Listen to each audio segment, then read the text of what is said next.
சரி, ஜமீன ஆளணும்னு இவ்ளோ தூரம் ஆசை இருக்குல்ல, அப்புறம் ஏன் இவ்ளோ நாளா அந்த துளசிய அங்க விட்டு வச்சிருக்க? நீங்க அத்தனை பேரு அங்க இருக்கீங்கல்ல, டார்ச்சர் மேல டார்ச்சரா கொடுத்து 1 வாரம் 10 நாளுக்குள்ள அவளை துரத்தி இருக்க வேணாம்? என்ன பண்ணிட்டு இருந்தீங்க இவ்ளோ நாளா? ஐயோ அத்தை, நாங்க பண்ணாத முயற்சியே இல்ல. சொல்ல போனா டெய்லி ஒரு பிரச்சனையை கொடுத்துக்கிட்டே இருக்கோம். ஆனா அவளை ஒண்ணுமே பண்ண முடியல.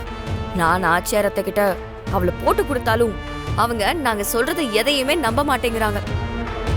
கண்மூடித்தனமா அந்த துளசியை தான் அவங்க நம்புறாங்க. அதுதான் அங்க பெரிய சிக்கலே. கண்மூடித்தனமா நம்புறாளா? அந்த நம்பிக்கையை நான் உடைக்கிறேன். எனக்கு ஒரு விஷயம் சொல்லு. சொல்லுங்க அத்தை. துளசியும் அந்த வேலைக்கார பைய சின்ன தம்பியும் வீட்ல எப்படி பழகுறாங்க?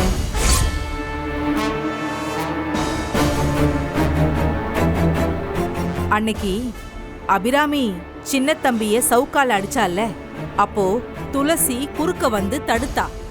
அப்பவே எனக்கு தப்பா பட்டுச்சு. அப்புறம் அங்க இங்கன்னு அவங்கள ஜோடியா வேற பார்த்தேன். அதான் கேக்குறேன், சொல்லு. நீ ஏதாவது அவங்கள கவனிச்சிருக்கியா? நீங்க சரியாதான் கவனிச்சிருக்கீங்க. துளசிக்கு அந்த சின்ன தம்பி மேல ஒரு கண்ணு இருக்கு. ஆனா சின்ன தம்பி அம்முன்னு ஒருத்திய லவ் பண்றான்.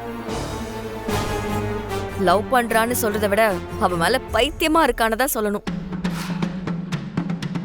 ஆமாத்த, அந்த அம்மு இப்ப சின்ன தம்பிக்கு லெட்டர் போட்டுட்டு இருக்கா.